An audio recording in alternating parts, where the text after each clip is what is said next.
السلام عليكم ورحمة الله وبركاته. اهلا بحضراتكم في اكلة هنية على كيفك. النهارده ان شاء الله اعمل لكم وصفة مكرونة اقتصادية جدا وسهلة وبسيطة في عمايلها، تنفع وجبة رئيسية للغدا. معانا اول حاجة في مقاديرنا مكرونة مسلوقة، اي نوع مكرونة حضراتكم هتفضلوه.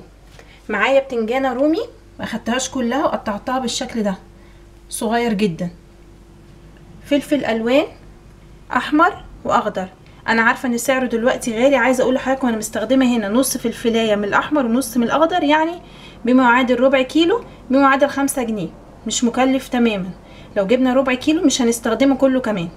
معانا فلفل رومي، بصل مفروم اهو، ومعايا معلقه صغيره من الثوم المفروم، ملح وفلفل ومكعب مرق عشان اطعم بيه المكرونه بتاعتي، ومعايا بقدونس هنا مقطعاه مفروم كده للجرنش او للتزيين في الاخر. يلا بينا على البوتاجاز ونشوف هنطبق الاكله دي ازاي مع بعض. اول حاجه معايا طاسه على النار سخنه جدا، انزل شويه من الزيت واطعمها كده بمكعب من الزبده، ممكن معلقه سمنه بس طالما هستخدم زبده عشان كده حطيت الزيت الاول زي ما احنا عارفين عشان الزبده ما تتحرقش معانا. دوب بس الزبده كويس كده مع الزيت.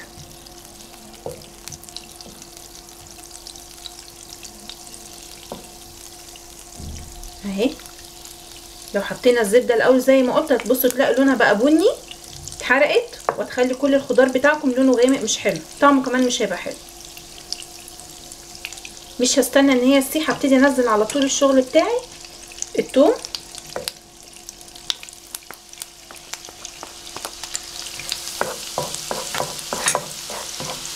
زي ما احنا عارفين مش هغمقه، يدوب بس اشم ريحته. البصل،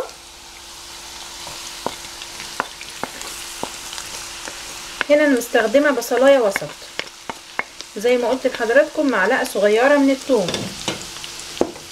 الفلفل الرومي، يعني كل الخضار بتاعنا ننزله ندبله مع بعض.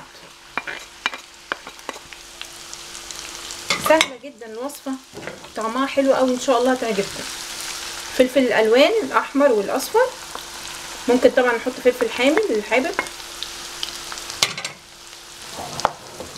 ابتدي بقى اقلب كده، بصوا هو الشكل لوحده ما شاء الله جميل، مش محتاج حاجه. ريحه الثوم طلعت اهو، ابتدي اقلب الكلام ده كله مع بعض وادبله كويس.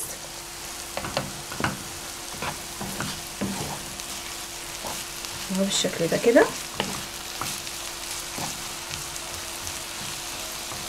ما استناش ان هو يدبل وانزل بالبتنجان، لان البتنجان هنا ني زي ما حضراتكم شايفين، انا مش قلياه ولا حاجه، بس مقطعاه صغير. فالسخونيه بتاعه الطاسه مع الخضار هتسويهولي كويس قوي، ما تقلقوش.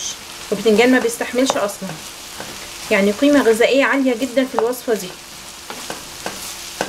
نتخيل كده لو الطفل كل ده خلاص هي وجبه رئيسيه، فيها الخضار وفيها النشويات وفيها كل حاجه.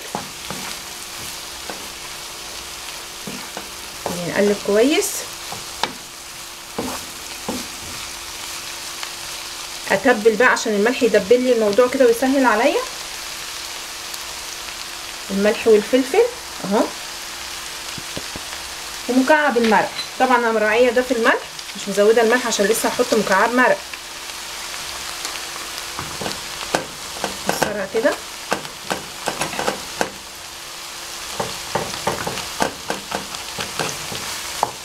عايزه كله ياخد الطعم كويس قوي.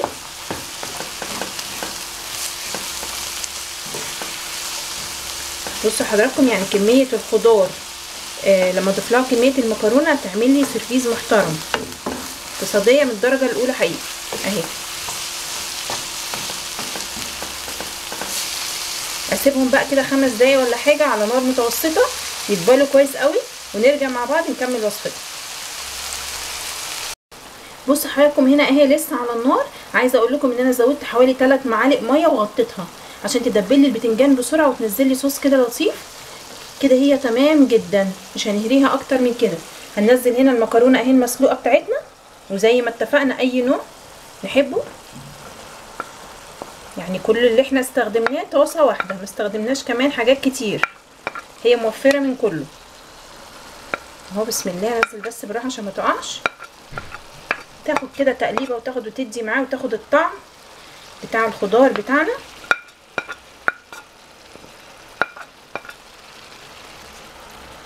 نغسل كل الكميه بس كده، برضو على نار متوسطه لسه، وابتدي بقى اقلب. بصوا الجمال، بصوا الخضار اهو من تحت لفوق كده بالراحه عشان ما اهريش المكرونه. هبتدي ان انا اشبعها واخليها تاخد طعم الخضار الجميل بتاعنا بالشكل ده كده. للي حابب عايز يخلي الموضوع ريتش اكتر يحط لحمه مفرومه او بواقي فراخ عندك، حطي برضو مش هتبقى وحشه. بس هي كده بصراحه مش محتاجه حاجه، هي كده وجبه رئيسيه. نحط جنبها بقى شويه سلطه او طبق طحينه وبس كده. اقلب كده بالراحه كل المكرونه بتاعتي واشبعها بالطعم كويس. طبعا احنا مبهرين في الاول فمش هحط بهارات تاني خلاص، ملح مظبوط. اقلبها بقى كده دقيقتين تاخد وتدي بالطعم، ونقدمها مع بعض على طول.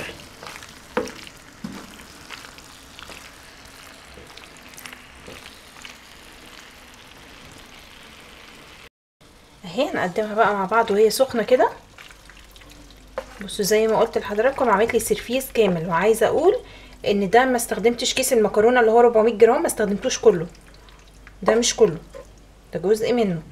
بصوا مع الخضار عمل لي قد ايه، يعني ياكل اسره بصراحه اهو. نزل كل الخضار الجميل بتاعنا ما نسيبش منه ولا حاجه. لسه في خضار اهو، هنزله كله بالشكل ده كده اهو. ريحتها جميله قوي بجد. نجرنشها بقى كده بشويه بقدونس مفروم. بسم الله، الزينه مش اكتر، بدي طعم حلو برضو مع المكرونه يعني.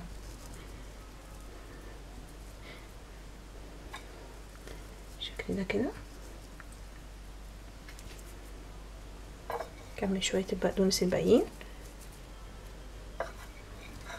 بقدونس برضو فيه كالسيوم عالي جدا زي اللبن، او اكتر كمان من اللي في اللبن. لسه سامعه المعلومه دي فقلت اقولها لحضراتكم. يا رب وصفتي النهارده تكون عجبت حضراتكم وتكون خفيفه وسهله عليكم وتجربوها، تكون اقتصاديه كمان تنفعكم جدا في الاوقات يعني اللي مستعجلين فيها بنعمل الاكله سريعه. لو وصفتي عجبتكم من فضلكم ما تنسونيش لايك وشير وسبسكرايب. شكرا ليكم والسلام عليكم.